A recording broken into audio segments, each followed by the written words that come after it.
Okay, today we're going to be talking about motion. So we're actually going to get into physics today.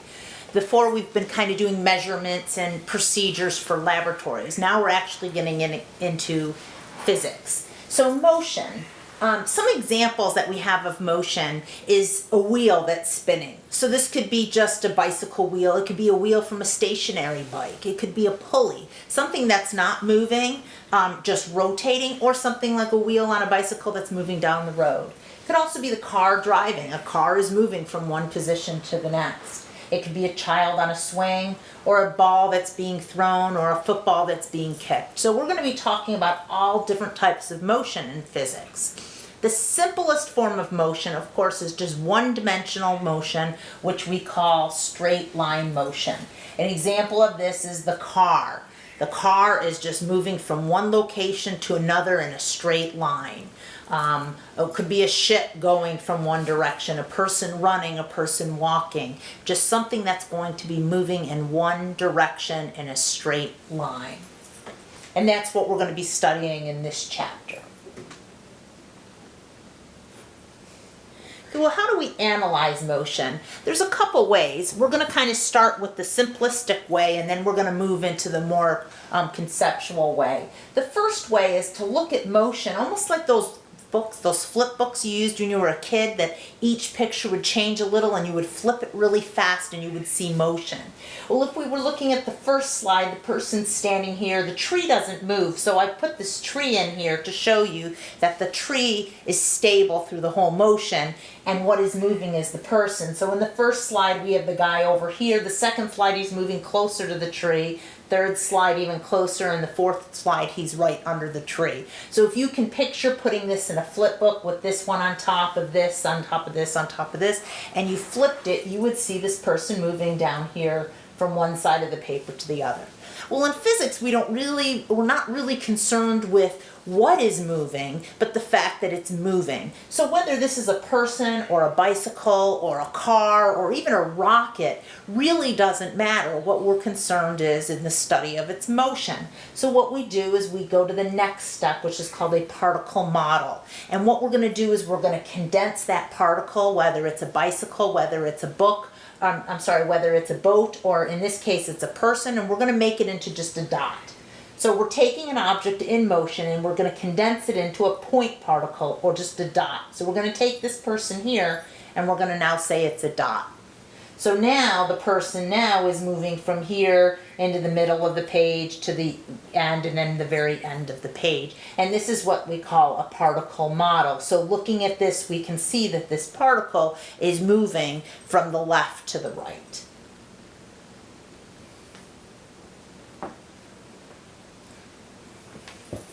Okay, well, how do we compare and measure motion?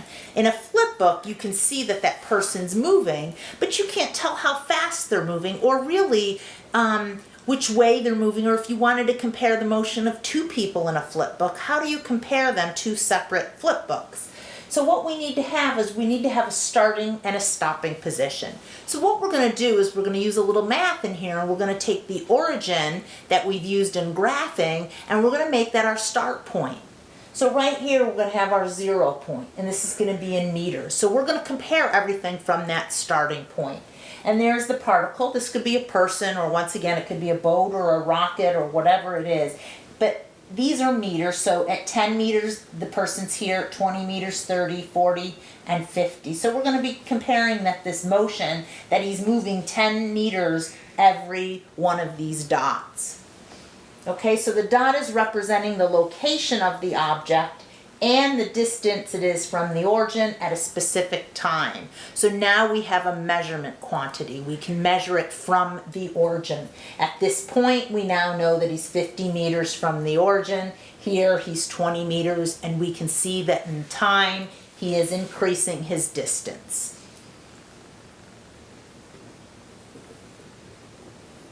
Well, now we're going to take it a step further, and now we're going to be talking about moving in two different directions. So once again, we have the origin, but we can have a person that's moving this way. And in math, we call those the negative numbers. Now in physics, it's a whole different quantity here. Now, we're not saying that he's moving back in time. What he's doing, and he's not really moving backwards, we're not saying that he's walking backwards, he's walking in the opposite direction. Okay, so this person could be facing this way and walking that way. It's not like he's walking backwards. Okay, this shows an object moving in the opposite direction. Okay, so now we're going to bring in one more thing. We have a new word. We're going to be talking about distance and also displacement. So displacement is a physics word, and that's probably your newest vocabulary word.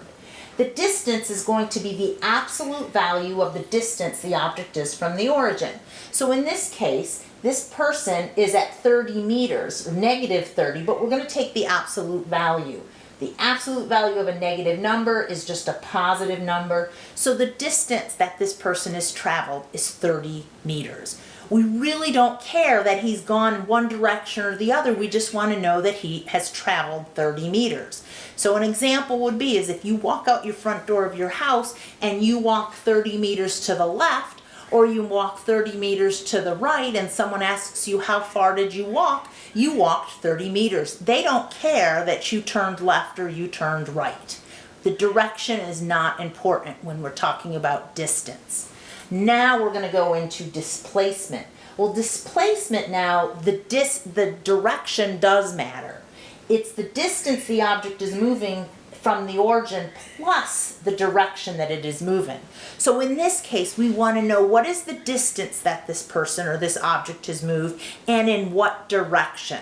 So there's two ways to represent this in physics. One is that we say that it's negative 30. This negative does not tell us he's moving backwards or he's backwards in time or digging a hole into the ground. This just means he's moving in the opposite direction than what is traditionally known. And our tradition says that these are positive and these are negative. So this situation, this object has moved 30 meters that way. So we can represent it either way, negative 30 or 30 meters and having an arrow that points in the direction that it's moved. Okay, so once again, don't forget we do have an Edline quiz tonight, or an Edline assignment that you're going to be responsible for. And tomorrow's classwork, we're going to do a lot of displacement and distance problems as well as motion particles. We'll see you tomorrow in class.